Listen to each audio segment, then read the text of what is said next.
Magandang umaga mga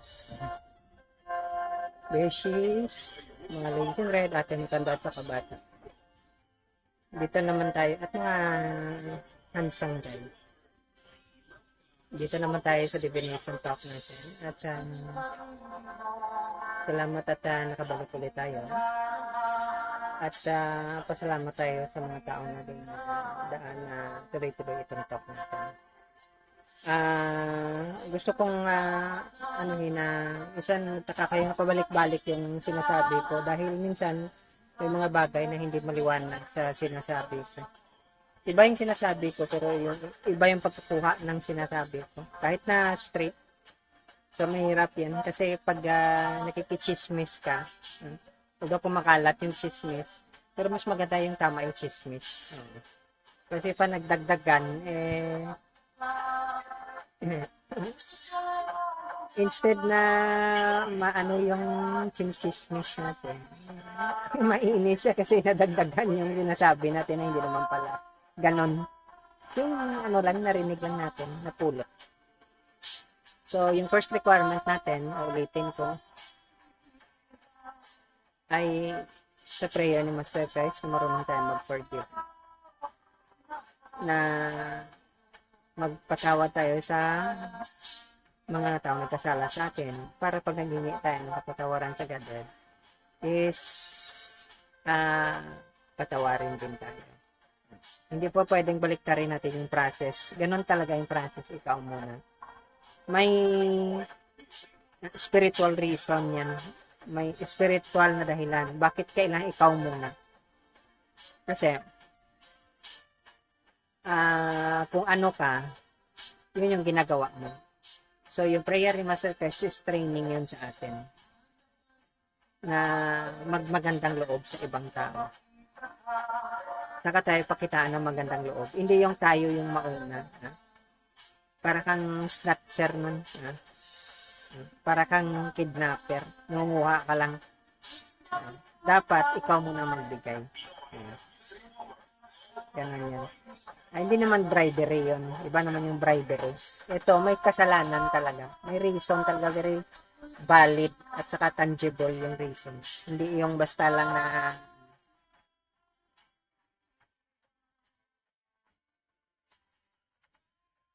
so, ngayon, ang ano natin ay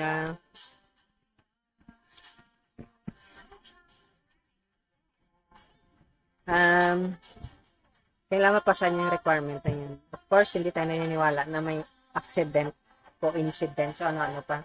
Lahat may plano yung Diyos. So, ibig sabihin, kung andyan ka nakikinig ka, may reason bakit andyan ka. Baka may ginawa kang kabutihan. Baka past life mo. Baka ilang mga a few years back, matagal na. Kaya ngayon, unti-unting kailangan mo na ilinisin yung sarili mo. So, ulitin ko yung sinabi ko last time, kailangan natin ng sadhu.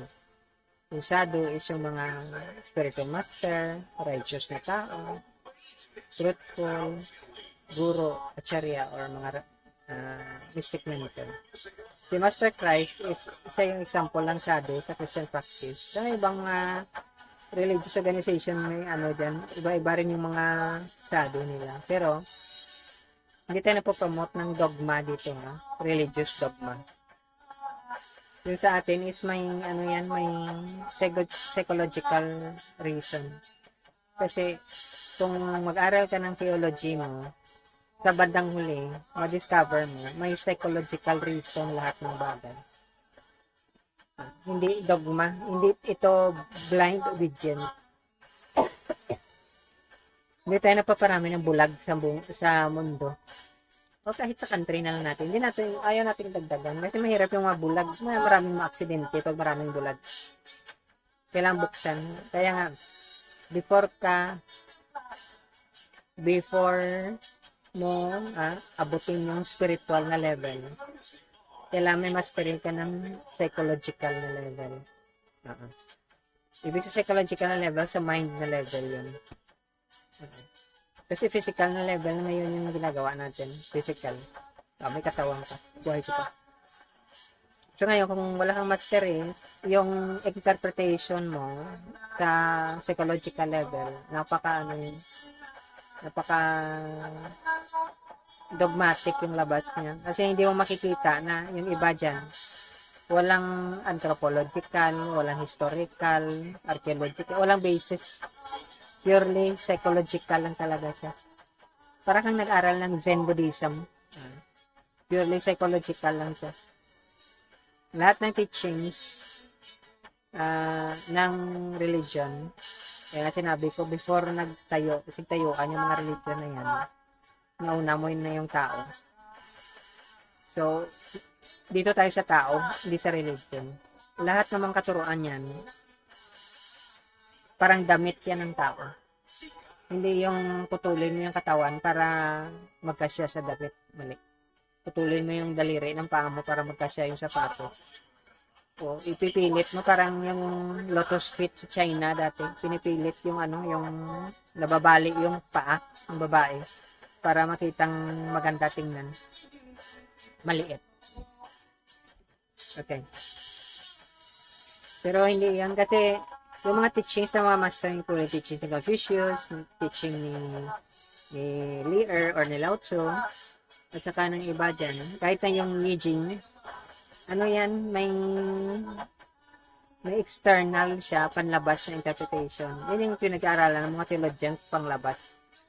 Yung isang interpretation, panloob siya. Hidden interpretation. So, yung hidden interpretation, purely, psychological yung niya. Para kang nagte-therapy. Psychotherapy. Okay. So, ngayon, eto. So, kaya nasabi ko, halo-halo yung pinagkukunan natin. Pero mag-fix lang tayo, tayo sa Bible. Kasi minsan sa Bhagavad Gita tayo. Hindi pa tayo actually masyado nag-touch ng Quran kasi, medyo bihira sa atin yung nakikinig ng mga kapatid ng mga Muslim. Pero pag meron dyan, mas maganda sana. Pero gawin natin yan para sa benefit ng mga Christian. Saka natin ng mga non-Christian. Para maintindihan nila. The same lang yung tinuturo. Kaya nga minsan yung iba hindi ma-explain ng maayos.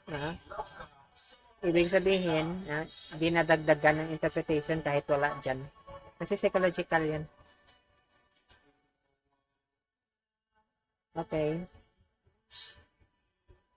So ngayon, katulad nito, yung comparison dito. Nakikita mo sa Isaiah, di ba? Yan yung pinaka-famous na quotation. Lucifer. Pero pag binasa mo, tandaan natin, walang chapter at verse yung mga original na nakasulat sa scripture, sa Bible.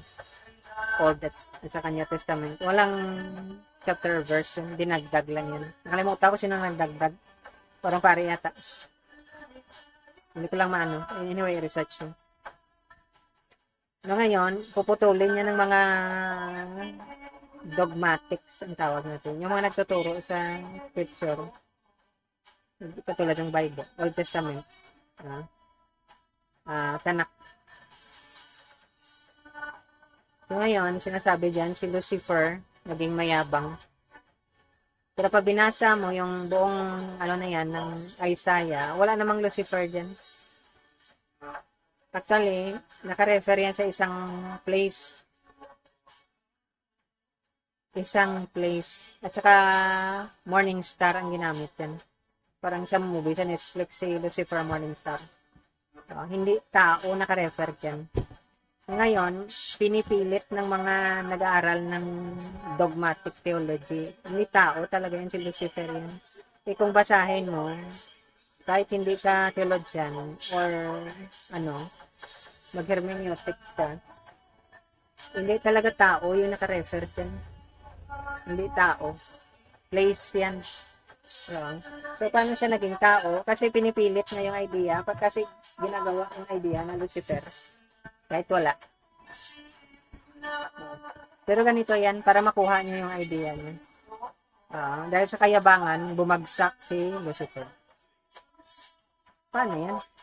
Dahil sa kayabangan, bumagsak si Lucifer. So, ang ibig sabihin yan, na dahil sa kayabangan, bumagsak si Lucifer, yung place na yan, nagbasa kayo ng iba't ibang translation, iba, yung mga ano dyan, lalo na yung pinaka-literal talaga. Ganito yung ibig sabihin. Yun yung gusto kong i-drive na point. Yung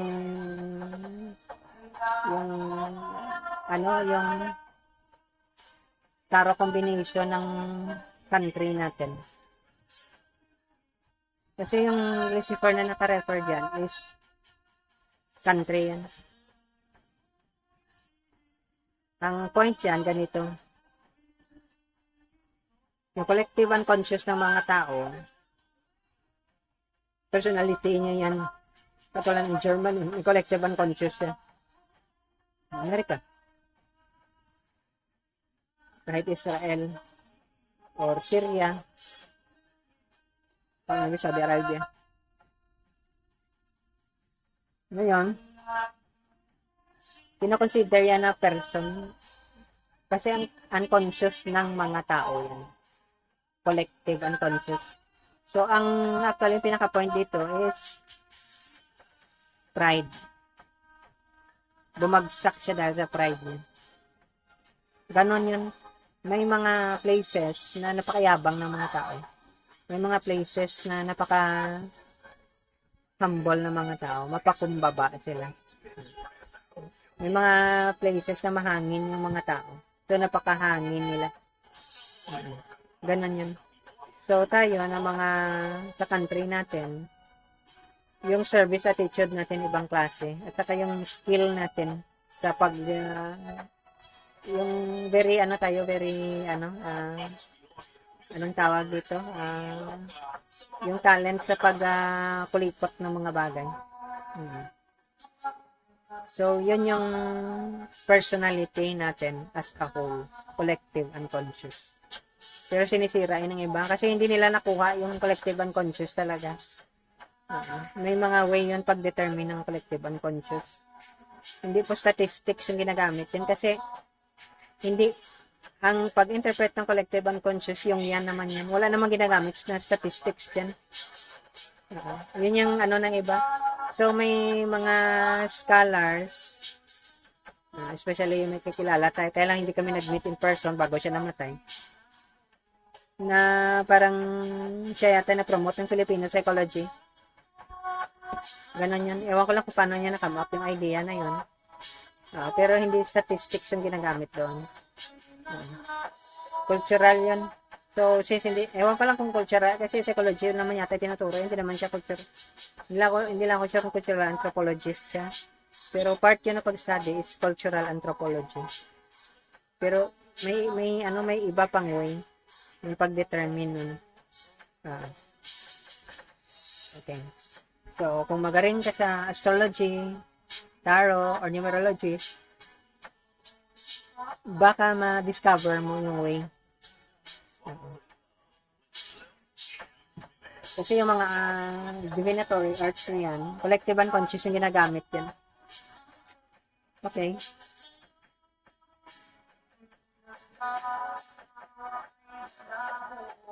Okay, sabi niya, I will make myself as the most high. Yun ang sabi niya sa Isaiah dyan. Pero alam niyo na famous, isa lang naman yung na yan, yung parang ilang verse na quotation na yun, 11 to 14, na gusto niya mas mataas pa siya sa Godhead. Actually, ganun yung nangyayari sa atin. Ang dami namang countries na ganun, kaya nga bumabagsak yung iba, kasi nakakalimutan nila. Yung collective unconscious natin, sina-challenge natin yung authority ng Godhead. It's supposed to be yung country natin, considered na na maharlika. Siya yung supposed to be, siya yung dedicated na servant ng God. Kasi, mahar or maha, yung straight. At saka ginagamit lang yan sa mga matataas talaga na uri na mga practitioner. Kaya nga ang tawag sa iba is ano, ah, Maharishi, Mahatma, Mahaprabhu, basta lahat, of course, may mas mataas pa dyan. Pero yan yung kasunod sa pinakamataas. Kasi sa mga warriors, ang Maharati, next sa pinakamataas yan. Next sa undefeated. Ibig sabihin, napakahirap niyang talunin sa labanan kung Maharati ka. Grabing warrior yun. Charioteer yata yun. Yung equivalent ng isang Maharati yata is 10,000. 1:10,000. Kaya niya single-handed yun. So, ganun yun. More or less siguro. Mas mataas pa ba? Baka mas mataas pa. Ganun yun. So, ang kalaban niya yan is halos lahat ng gamit, lahat ng weapons na gamit ng kalaban, mag-isa lang siya. Parang chariot at yung ginagamit niya. So, si Arjun, sa Bhagavad Gita, ganun yan. Para Maharati yata siya, or, hindi, mas mataas pa yata. So, yung mga ganon is kaya nilang talunin yung mga celestial beings. Yung mga, kasi may weapon yan sila. Ang weapon nila is, parang ilaw. Which, yun yung sacred sound na binibigay ng sadhu.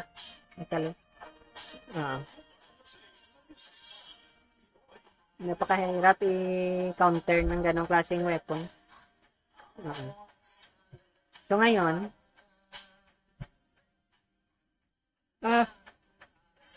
bago ko pala makalimutan,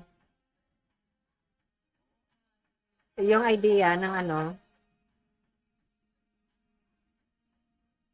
ng buhay natin dito sa mundo, para siyang kulungan.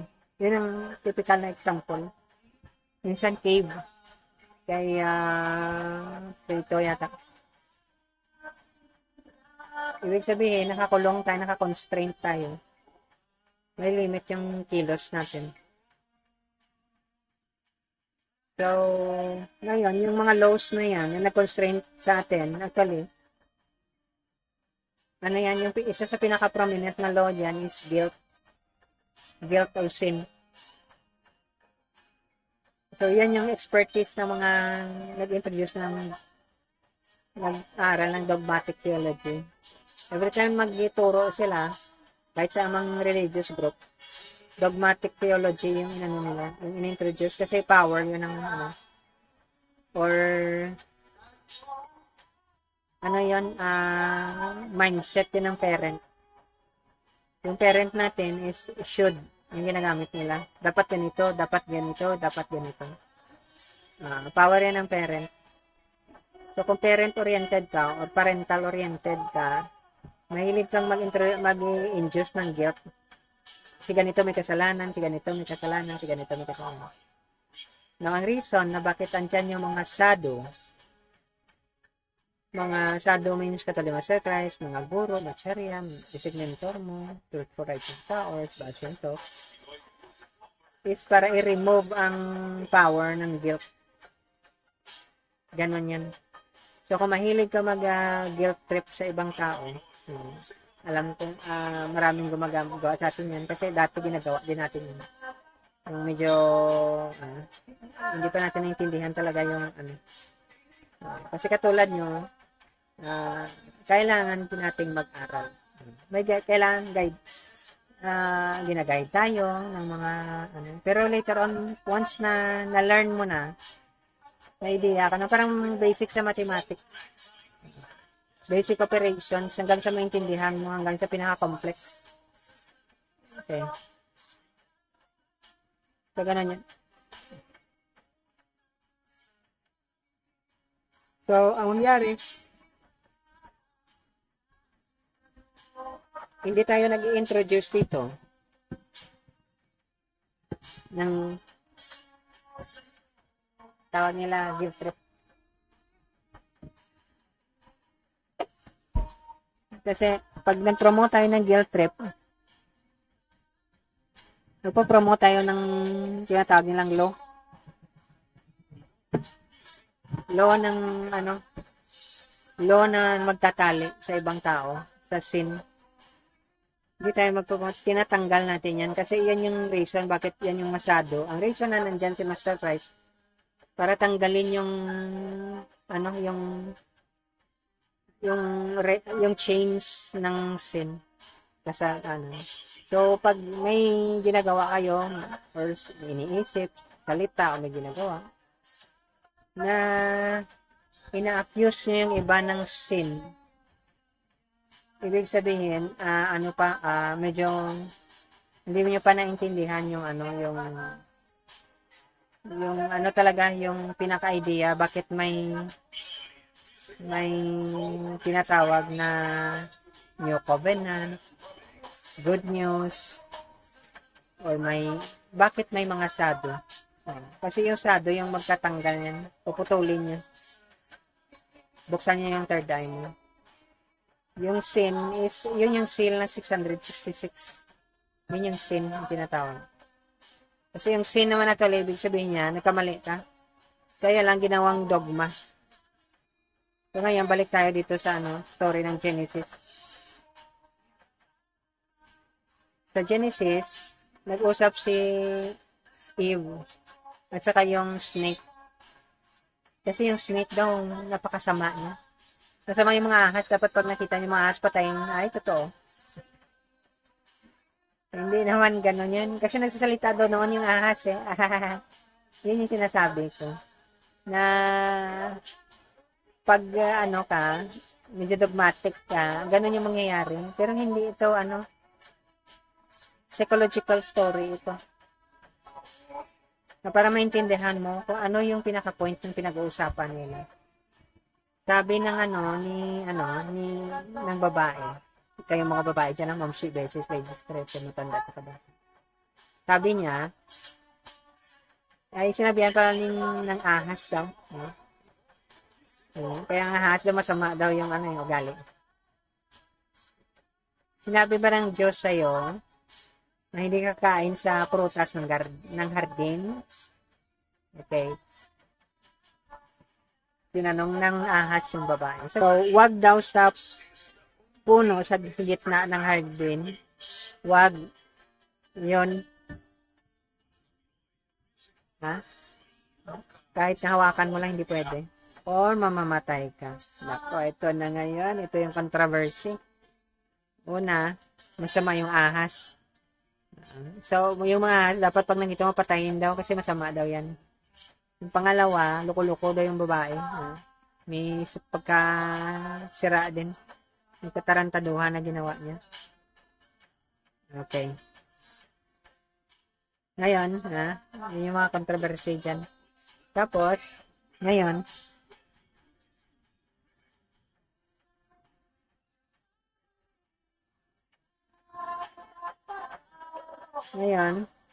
sagot ng ahas. Kasi ahas nga eh. Kaya nga, yung word idiomatic natin, ahas ka talaga. Sabi ng ahas, hindi ka mamamatay. Kasi, alam ng Diyos ni Hashim na pag kinain mo, yung mata mo, mabubuksan. Pag maging katulad ka sa Kanya, alam mo na yung masama ay mabuti at saka masama. Nako, ito na. So ngayon, dito pumasok yung dogma. Kailangan mag-practice ka ng syllabus kasi masama yung ugali ng babae. Itetempt ka niya sa kasamaan, daling ka niya sa kasamaan. Ay, kawawa naman yung mga babae. Ma'am She Beses, Ladies Straight, matanda at kabata. Pasensya na kayo, kasi ito yung sinabi dito eh. Pero, ito psychological story ito. Pag hindi mo nakuha yung ibig niyang sabihin, kaya nga sinulat ito, kasi, actually, yung writer nito, yung nagsulat ng chismis na to, si Moses. Wala pa si Moses sa panahon yun. Okay? So, sinulat lang to, para maintindihan natin. pangit pa galing mo babae. Hindi naman talaga. Ito mali na sa pag-interpret. Okay. So, ganito yan. Hindi nagsasalita yung ahas. Pero, sa story dito nagsasalita. May ang daming symbolism daw. So, ano yung fruit sa gitna ng garden? Saan kayang garden yun? Sabi ng iba, yung gitna ng garden is yung genitals or sexual organ. Huwag mo daw hawakan yun. Ganon yung pag-iintindi. Kasi yung orientation ng teaching is katawan. Ganon talaga yun. Pag materialistic ka, yung genitals yung makita mo. Or sabi ng iba, energy center sa katawan ng tao. Kasi yung snake daw, kundalini daw yan. Ganon naman talaga pag medyo materialistic yung orientation mo. Yung fruit sa gitna ng garden, yun yung third eye. Huwag mong pilitin na buksan ang third eye. Ngayon, ang nangyari dyan, hindi ka naman mamamatay. Totoo, hindi nagsinungaling yung ahas. Kaya lang hindi nakuha ng iba. Bakit siya sinabing ano? Una,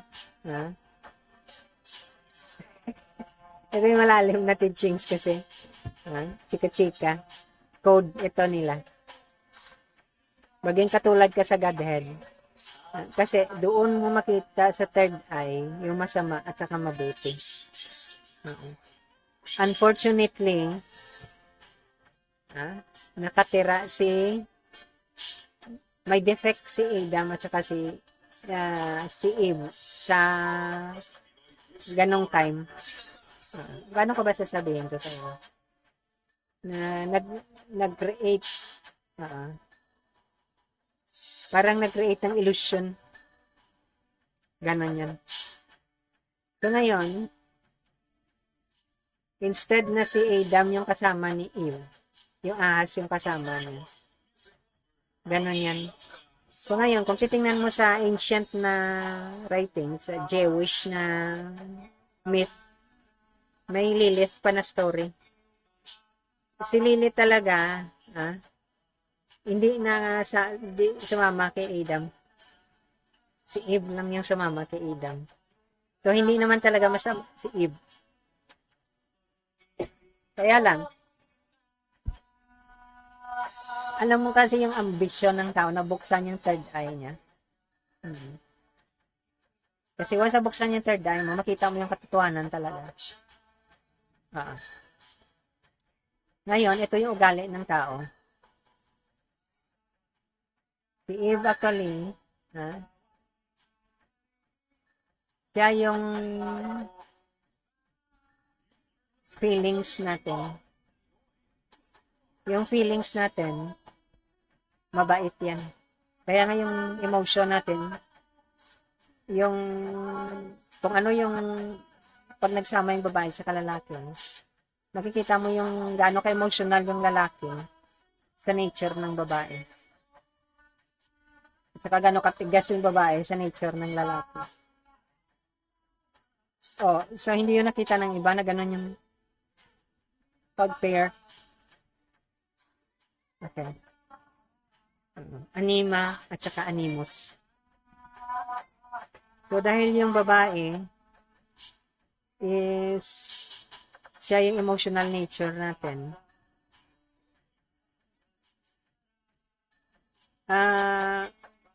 May loyalty pa rin siya. Ang problema, pag na-misled siya, nagkaroon siya ng maling idea. So ngayon, kahit na anong explain niya, kasi hindi naman rational talaga.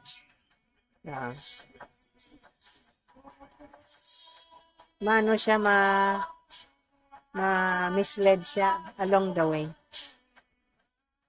Kasi yung emotion, hindi naman talaga reasoning yan na maybe pwede nating sabihin na kung emotional ka, may reason pa rin yan.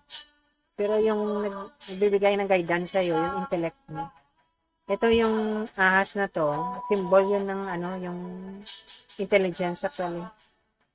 Pero ito, dahil ginawa siyang ahas, mababang uri na intelligence, na talino, na discrimination. Kaya na-mislead yung babae. Pero hindi, mali, kasi tama yung sinabi niya. Tinulungan niya yung babae na ma-discover sana yung third eye. Pero ang mali dyan, hindi pwede. Hindi pwede mag-shortcut ng babae. Kailangan niya ng si Adam. Kaya nga nagsisihan sila later on. Kasi si Adam yung mag-guide sa babae. That is why, pag tinignan mo sa lahat ng culture, bihira yung mga spiritual master ng babae. Yung mga sadhu, usually lalaki yan. Kasi, yung body nila, nakadesign yan para mag-guide. Kasi sila yung symbol ng intellect.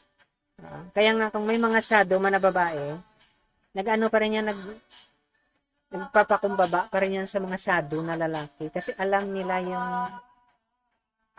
kung saan sila alam mo yung kung saan ka. Saan ka nakatayo. Ganun yun. So, ito ang kwento is, dapat yung emotions natin, i-guide ng tamang intellect. Decision or discrimination. Ayun sa yung that's why sa Bhagavad Gita, ganun din yung statement. O sa mga ibang mga writings, kahit sa Quran or sa ibang mga writings yan. Kahit sa Chinese culture. Ayun yung hindi nakuha. Nang iba kala nila, umpisa ito ng blaming game. Hindi. Tandaan nyo, Ma'am Shi versus Magistrate, matanda sa kabata, at mga handsome guys yan.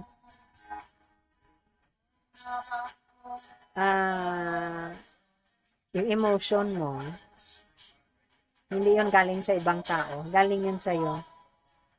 So, pag nag-blame ka, nagalit ka, nag-create ka ng guilt, create ka ng shame, hindi yung galing sa labas, galing sa'yo yun, tinatapon mo sa labas.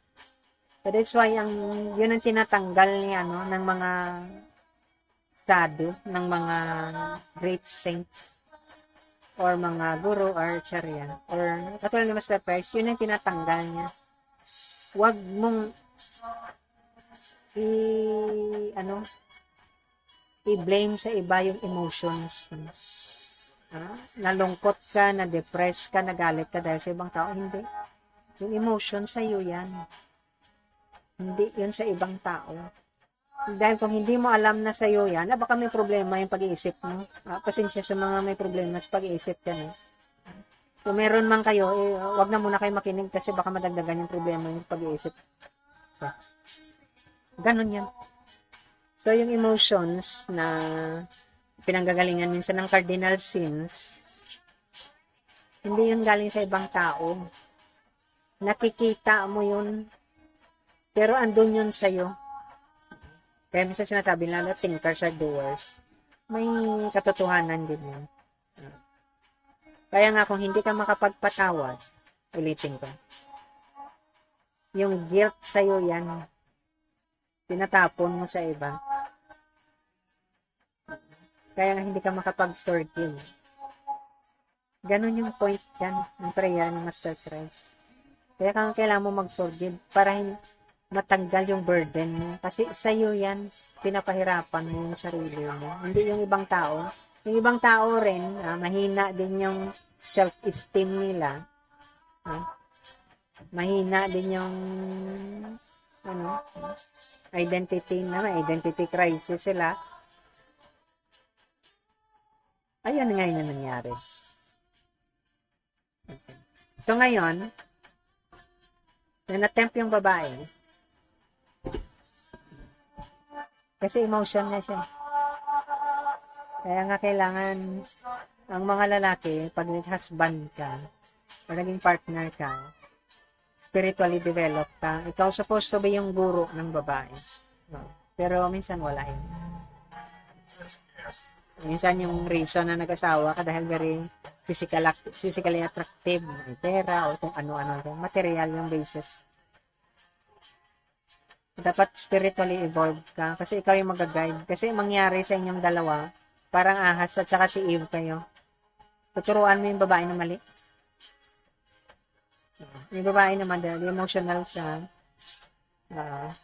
So yung last recourse niya si God. Pero dahil mali yung tinuturo mo sa kanya, maniniwala na rin yun kayo. So nakita kayo ng babae na ay, parang maganda yata yung prutas. Ano kaya yung feeling na alam mo? Alam mo ganun? Parang ganun. Yung pagmamarites natin. Ano kaya yung feeling pag alam mo yung sekreto ni Hashem, Krishna, or ni God, ni Allah? Ano kaya? Di ba maganda? Then, kumuha siya, sinubukan niya. Binigyan niya ngayon yung husband niya. At kumain siya. Yan yung problema dyan. Kung babae ka, yung sa mind mo, dapat ikaw lagi pagbigyan na si babae. Kung hindi ka pagbigyan, magagalit. Ito yung nangyari kay Eve. Dahil na loko siya ng serpent, hindi naman actually literal ng serpent, sinama niya yung husband niya. So, ganun yung nangyayari minsan, sinusunod ng lalaki, babae. Hindi po, ganun yung system. Hindi yun ang order of things. Disorder ang tawag doon. Baliktad. Hindi yung babae yung sinusunod. Yung lalaki po. Kasi sa kanyang balikat, nakalagay yung freedom at saka protection ng babae. Pero mahirap na ngayon. Kasi walang shadow na ngayon. Yung mga lalaki, before sila mag-take up ng household life, mating game, mag-asawa, magka-relasyon, tinetrain yan sila para maging sadhu, saintly, guru, acharya, or mystic mentor, or ano man tawag natin, righteous to tawag. Tinetrain yan sila bago sila pumasok sa mating game. Ngayon wala na. May pera ka lang, handsome ka, tall ka, dark ka, baka puti ka rin. So, magaling ka mag-dribble dahil basketball player ka, okay ka na, solved na. Ganon yan. Wala na ngayon yan. Substandard. Kaya nga topsy-turvy yung society natin. Kasi substandard, no? Yung gentleman na sinasabi ni Confucius, wala na yan. Dahil wala ng training. So, yun yung naging problema. So, binrought up na issue yan sa story ng Garden of Eden. Pero kahit i-brought up yung issue, wala rin nakakaintindi.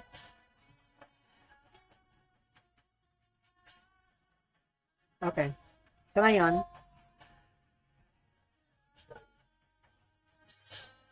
eto ngayon, blaming game na naman to. According sa Romans, yung kasalanan pumasok sa mundo. Tapos, yung pumasok sa mundo,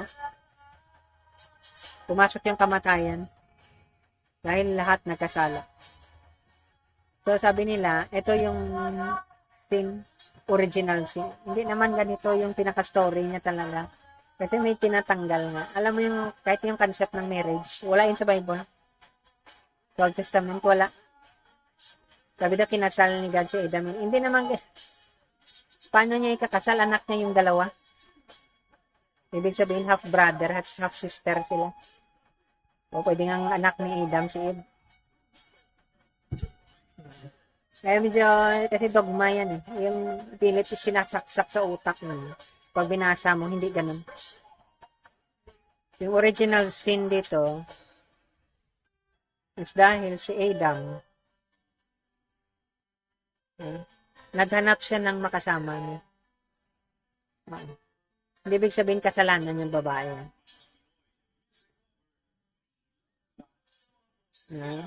Pinatulog si Adam. Ibig sabihin ng sin dito, nagkamali siya ng desisyon niya. Okay. Hindi siya dahil gusto niya yung babae. Kaya binigyan siya ng babae, hindi. Nagkamali siya sa katotohanan. Nakalimutan niya. Ganon yun. Kaya ngayon, ang nangyari, yung idea, principle, I am not this body, pumasok.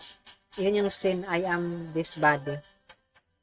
So, ibig sabihin ng I am not this body, yun yung gustong introduce ni Master Christ, I am not this body. Yun yung sin, you are the body. So, ano ibig sabihin ni you are the body? Anak ka ni Juan. Anak ka ni ano? Sabihin natin ni Petra. Anak ka ni... Galing kayo sa kilalang pamilya. Marami kayong pera. Marami kayong ari-arian. Yun, katawan.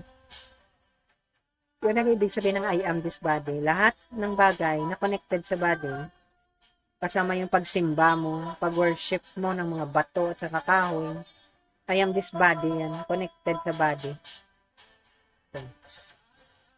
No, ngayon, binabalik yan ng mga sadhu.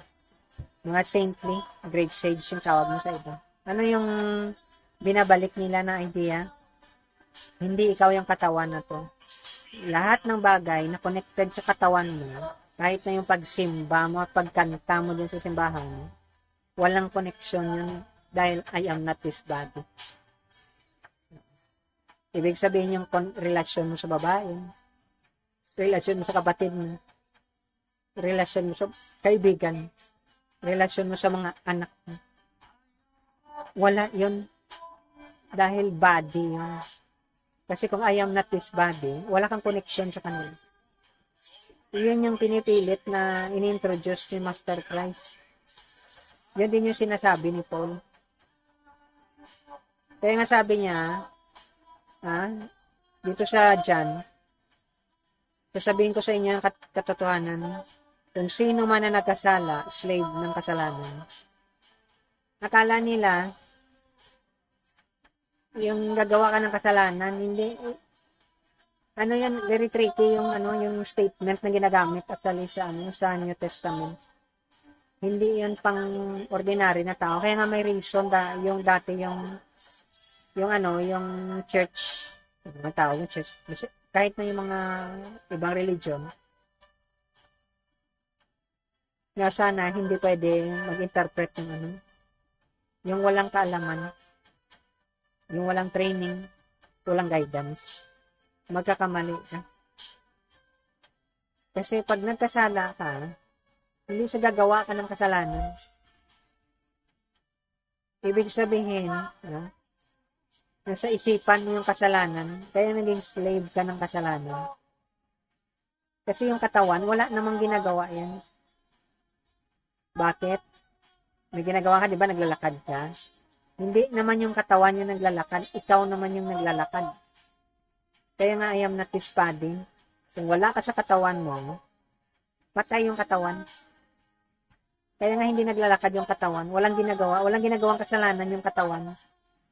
Ikaw ang may kasalanan. Ikaw yan. Yan yung hindi makita ng iba. So, kung wala ka, walang kasalanan yung katawan. Hindi nakita. Kung wala ka, hindi maka-worship yung katawan. So, yung worship na yan, sa church man o sa mga temple o kung saan yung sinasabi mo dyan, hindi yung katawan yung nag-worship, ikaw yan. So, hindi mo kailangan yung katawan actually. So, ginagawa mo. Dahil, natanim sa isipan mo. Yung doctrine of original sin, hindi naman yan na tinuro. Dogma yan. Kaya nga yung tinuturo ni Master Christ. Gusto niyang i-correct yung old na idea. Pero hanggang ngayon, patuloy pa rin. Katulad ng Ten Commandments.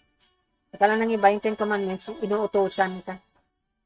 Hindi ka inuutosan ng Ten Commandments. Hindi mo lang nakuha kung ano yung ibig niyang sabihin.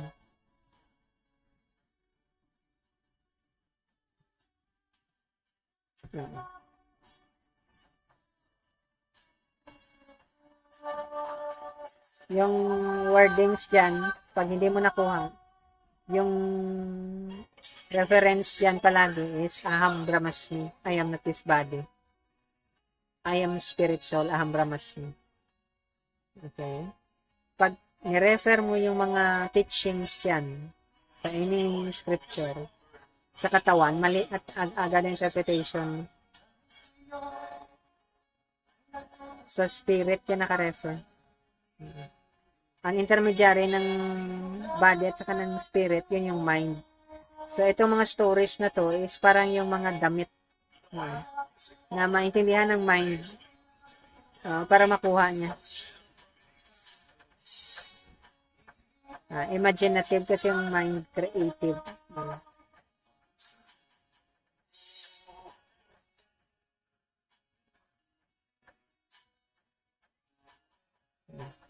Ito, trap of the devil. Okay. So, kaya nga kung hindi pa bukas yung third eye mo, mangyari sa'yo parang si Adam ka. Dala-dala ka ng emotions mo, dala-dala ka ng babae. Hindi man sama yung babae, although kinokondemn niya ng ng mga churches, kahit hindi nila sabihin, mababa yung tingin actually sa mga babae. Kahit hindi sabihin, malalaman mo yan later on pag tumagal ka na sa organization. Second class na tao yung babae. Kasi dahil sa doctrine yan. Hindi nila nakuha yung yung psychological na meaning niya. Kasi yung idea nila, yung iba, hindi sa teaching sa mga sado. Minsan very confusing din yung teaching sa mga sado. Kasi parang double-edged na siya. Tandaan niyo yung creation ni God. Hindi siya nag-create. Tandaan niyo, ganito. Nag-create si God galing sa wala. Nakuha niya naman siguro galing sa wala kasi nung nag-create siya, wala pa naman. Ano ibig sabihin siya? Saan si God kukuha ng creation niya? Kung makikita niyo sa flower of life, walang pinanggalingan. Siya yung pinanggalingan ng lahat. So, kung lahat manggagaling kay God, ano si God? Diba spirit siya? Okay? So, since spirit siya, may physicality si God, wala. May material siya na part, wala. Ano sa tingin niya? Sige, wala niya. Dahil spirit siya, spirit lang ang kinecreate niya. That is why yung creation ng heaven and earth, hindi yun earth na lupa natin. Spiritual na earth yun, spiritual na heaven. Kasi hindi pwede si God mag-extend ng matter. Yun yung isa sa nakakatuwang logic. Kasi walang middle ground, lumundag lang from spirit to matter. Sa logic, may middle ground dapat palagi. Sa tingin niyo, sino yung middle ground? Yung middle ground si Adam. Dahil kay Adam, nagkaroon ng physical world. Ganon yun ang middle ground. Kung wala si Adam, kung hindi siya desire ng sarili niyang mundo, walang physical world. Kaya nga hindi makita yung Garden of Eden. Kahit anong hanap nila. Kasi yung Garden of Eden, spiritual world yun. Kasi nag-create si Adam ng physical world. Ganon na yun nangyari. Kaya yung middle ground. Yun yung hindi makita ng iba. So ngayon, mababasa mo minsan sa mga sinusulat ng iba na kinreate ni God yung physical world. Hindi niya kinreate yung physical world. Wala siyang kinreate yung physical world. In-interpret nila na may physical world hindi. Kasi yung nature ni God, yun lang yung pwede niya ma-extend. So, spirit siya, yung ma-extend niya lang spirit. Hindi physical, hindi material. Sino yung nag-extend? Si Adam. Kasi si Adam, extension ni God. Si Adam ngayon, pwede siya mag-create ng sarili niyang mundo. Kasi may may power of creation si Adam. Ibig sabihin niya, nakikita mong mundo, power ni Adam yan. Adam, tayo lahat yan. Kaya nga,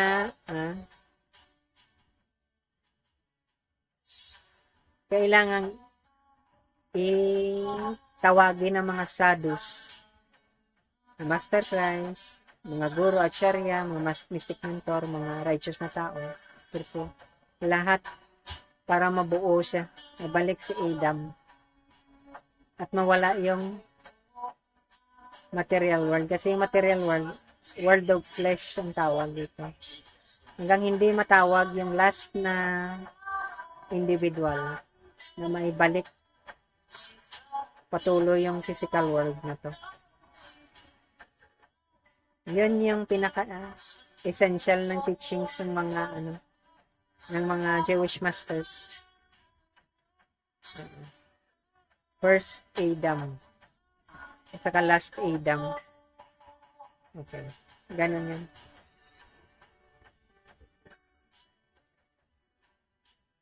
So, yung prisoner si Adam, naging prisoner siya ng sarili niyang mundo.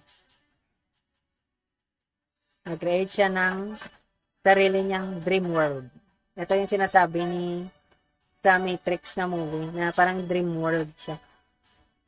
Na-stop lang yung dream world na to pag nag-succeed yung mga sadhus na i-awaken yung higher consciousness, buksan yung third eye natin para makita natin yung fruit na sa Garden of Eden. Hindi na si Eve, hindi si Adam na nagkamali dahil sa kay Eve yun. So ngayon si Adam na. Hindi na ma-trick ng so-called na snake kasi si Adam na. Ganun yun. Kaya nga parang si Master Christ sinimbolize siya na ahas na nakalagay sa cross. Nakita niyo dun sa story. Kasi siya na yung yung ano niya, yung point niya is parang siya na ngayon yung, instead na si Eve yung kaharap ng ahas, si Adam.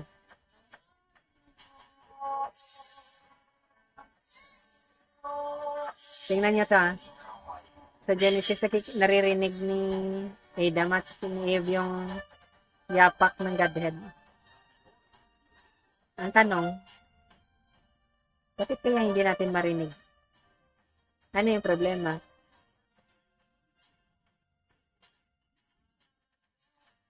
Nagtago pa nga sila eh. Ngayon wala na yan kasi sobrang dami na natin, nag-fragment na tayo. Tayo yung mga broken pieces ni Adam. Kaya nga,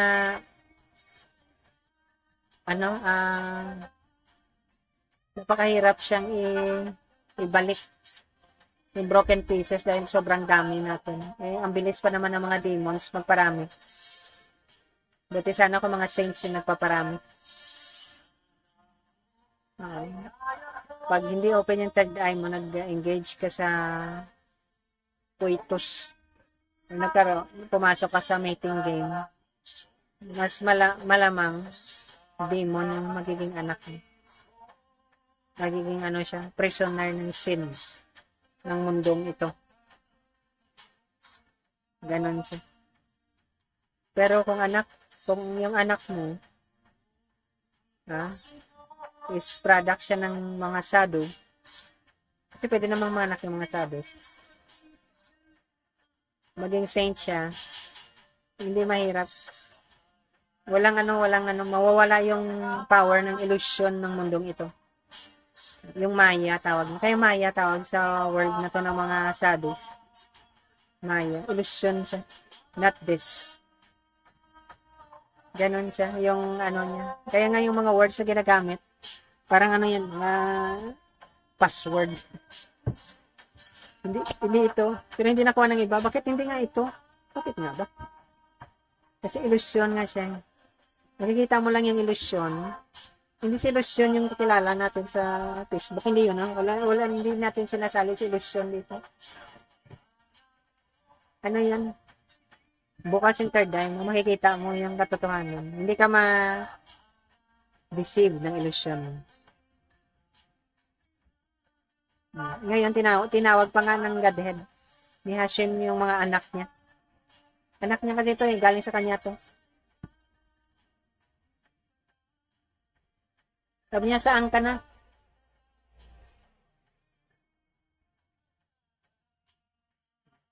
Alam mo anong sagot?